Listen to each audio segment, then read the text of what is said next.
Seventh point పరిశుభ్రత, ఆహారం, ఆరోగ్యంపై సంపూర్ణ విజయం. 8 యువతలో నూతన ఆలోచనలు రాబట్టడం, తద్వారా వారిని పారిశ్రామికవేత్తలుగా తీర్చిదిద్దడం, తయారు చేయడం. మనకే 140 అంటే 140,00,00,000 జనాభా, ఇంకా జనాభా పెరుగుతుంది. ఈ జనాభా తగ్గ మనకి పారిశ్రామికవేత్తలు లేరు. అలాగే శాస్త్రవేత్తలు కూడా లేరు. ఇద్దరు లేరు. ఇద్దరు మెయిన్. ఇండియా డెవలప్‌మెంట్ అవ్వాలన్నా, ఏ దేశం డెవలప్‌మెంట్ అవ్వాలన్నా మెయిన్ పారిశ్రామికవేత్తలు ఉండాలి. నెక్స్ట్ శాస్త్రవేత్తలు ఉండాలి. మెయిన్ రోల్, కీల్ రోల్ పోషించేది వీళ్ళే. ఎందుకంటే వీరు యొక్క సృజనాత్మక ఆలోచనలతోటి, అలాగే వారి యొక్క ప్రయోగాలతోటి దేశాన్ని ఏం చేస్తుంది, ఇప్పుడు అమెరికా అవ్వచ్చు, జపాన్ అవ్వచ్చు, అన్ని దేశాల్లో కూడా పారిశ్రామికవేత్తలు ఈరోజు మన ఎంత జనాభా ఉండి కూడా మన నాయకులందరూ స్విట్జర్లాండ్, సింగపూరు, జపాను, దక్షిణాఫ్రికా ఆ దేశాలు వెళ్ళి అక్కడున్న పారిశ్రామికవేత్తలను తీసుకురావడం జరుగుతుంది. రేపు వైజాగ్‌లో సమావేశం జరుగుతుంది. ఐసీసీ సమావేశం. ఆ సమావేశానికి మొత్తం ప్రపంచంలో ఉన్న బిజినెస్ మ్యాన్‌లందరిని రమ్మని చెప్పి మన ఆహ్వానం కూడా పంపించారు. అలాగే అన్ని మీటింగుల్లో కూడా ఎక్కడికెళ్ళినా సరే మా రాష్ట్రం రండి, కంపెనీలు పెట్టండి అని ప్రతి ఒక్కరిని అడుగుతున్నారు. మన దేశంలో జనాభా అయితే ఉన్నారు గానీ, జనాభాలో శాస్త్రవేత్తలు లేరు, పారిశ్రామికవేత్తలు లేరు. అయితే వీళ్ళు ఎలా వస్తారంటే గనక ఎడ్యుకేషన్ సిస్టమ్‌లో మార్పులొచ్చినప్పుడు మాత్రమే మనం ఆ యొక్క ప్రతిఫలాలు మనం చూడగలం. పారిశ్రామికవేత్తలు, శాస్త్రవేత్తలు నిండుగా ఉన్నట్లయితే కనీసం 100%కి 50% వీరు ప్రధానమైన రోల్ పోషిస్తే గనక దేశంలో మనకి మంచి పురోగతి కలుగుతుంది. ఇతర దేశాల నుంచి మన దేశం కాదు, మన దేశంలో ఉన్న యువతే కంపెనీలు పెట్టగలిగితే, మన దేశంలో ఉన్న యువతే శాస్త్రవేత్తలుగా అవుతే గనక దేశాన్ని తొందరగా అభివృద్ధి చేయొచ్చు. అయితే ప్రతి ఒక్కరికి చెప్పేదేంటంటే ఈ 8 పాయింట్లని ప్రతి ఒక్కరు మరొక్కసారి చదవండి. ప్రతీది కూడా చాలా వాల్యుబుల్ పాయింట్లు. కాబట్టి అన్ని పాయింట్లు ఒకరోజు మనం వివరించలేం.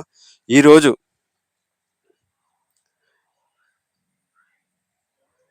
ఫోర్త్ పాయింట్ సృజనాత్మక ఆలోచనలతో కూడిన విద్యా విధానం, ఎడ్యుకేషన్ సిస్టమ్. ఎడ్యుకేషన్ సిస్టమ్ కోసం ఎప్పుడు మనం స్టార్టింగ్ నుంచి వీడియోలు చేస్తున్న కొద్దీ చెప్తున్నాం. ఈ ఎడ్యుకేషన్ సిస్టమ్ ఇదే సిస్టమ్ అయితే మన డెవలప్‌మెంట్ అనేది అసంభవం. మనకి 50%, 40%, 30% మాత్రమే సక్సెస్ రేట్ ఉంటది తప్ప 100% ఉండదు. ఈ ఫోర్త్ పాయింట్ ఏంటంటే సృజనాత్మక ఆలోచనలతో కూడిన విద్యా విధానం. ఈ విద్యా విధానం ఎడ్యుకేషన్ సిస్టమ్‌లో మనకి సృజనాత్మక ఆలోచనలు ఉండాలి. ఎలా ఉండాలా? సృజనాత్మక ఆలోచనలు.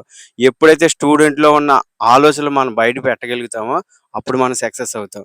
మనం పెట్టి ఎగ్జామ్‌లు స్టూడెంట్ రాయడం కాదు. స్టూడెంటే ఓన్‌గా ఎగ్జామ్స్ రాస్తే పేపర్ తయారు చేసేలాగా స్టూడెంటే ఓన్‌గా తన యొక్క ఆలోచనలు ఎక్స్‌ప్లెయిన్ చేసేలా మనం తయారు చేయగలిగితే గనక అది సృజనాత్మక ఆలోచనలతో కూడిన విద్యా విధానం అవుతుంది. నెక్స్ట్ ఏంటంటే మన ఎడ్యుకేషన్ సిస్టమ్‌లో 100% అంటే బ్యాగ్ మొత్తం బుక్సే ఉంటాయి. ఆ బుక్స్ మొత్తం పిల్లవాడి బ్రెయిన్‌కి పంపుతున్నాం. దానివల్ల తన యొక్క ఆలోచన విధానం ఏమైపోతుందంటే అక్కడితో స్ట్రక్ అయిపోతుంది. ఆ బుక్స్ భారాన్ని మనం ఏం చేయాలా? తగ్గించాలి. ఇంచుమించుగా 50% అంటే ఇప్పుడు ప్రెజెంట్ పిల్లలు చదువుకున్న పుస్తకాల్లో 50% భారాన్ని తగ్గించి మధ్యాహ్నం వరకు, ఓన్లీ మధ్యాహ్నం వరకు క్లాసులు పెట్టి మధ్యాహ్నం నుంచి పిల్లలకి ప్రయోగశాల అంటే వారు ఏవైతే చేయాలనుకున్నారో, వారు పెద్దయిన తర్వాత ఏమవ్వాలనుకున్నారో, వారు చిన్నప్పటి నుంచి ఆళ్ళకి ఎక్స్‌ప్లెయిన్ చేయడం. ఆ మధ్యాహ్నం నుంచి ఆ ల్యాబుల్లో ఆ ప్రయోగశాల అంటే పర్టిక్యులర్‌గా 4 గదుల మధ్య రూములు పెట్టడం కాదు. ఓపెన్ ఏరియాలుగా తీసుకెళ్ళడం. వారు ఏమి అవ్వాలనుకుంటున్నారో, వారు పెద్దయిన తర్వాత ఏం చేయాలనుకున్న వారు వాళ్ళని అక్కడే ఆ టైంలోనే మరి పోలీస్ అవ్వాలనుకుంటున్నారా? లేదంటే డిపార్ట్‌మెంట్ ఒకవేళ మెడిసిన్ అంటే ఎంబీబీఎస్ అవ్వాలనుకుంటున్నారా? ఏమన్నా కనిపెట్టాలనుకుంటున్నారా? అన్నది చిన్నతనం నుంచి ఆ యూనిఫార్మ్ ఇచ్చి వారు ఏమైతే అవ్వాలనుకున్నారో ఆ విధంగా మధ్యాహ్నం అంతా అంటే ఆఫ్టర్‌నూన్ మొత్తం వారిని అదే పనిలో ఉంచినట్లయితే, ఆ వర్క్‌లోనే ఉంచినట్లయితే వారిలో ఉన్న సృజనాత్మక ఆలోచనలొస్తాయి.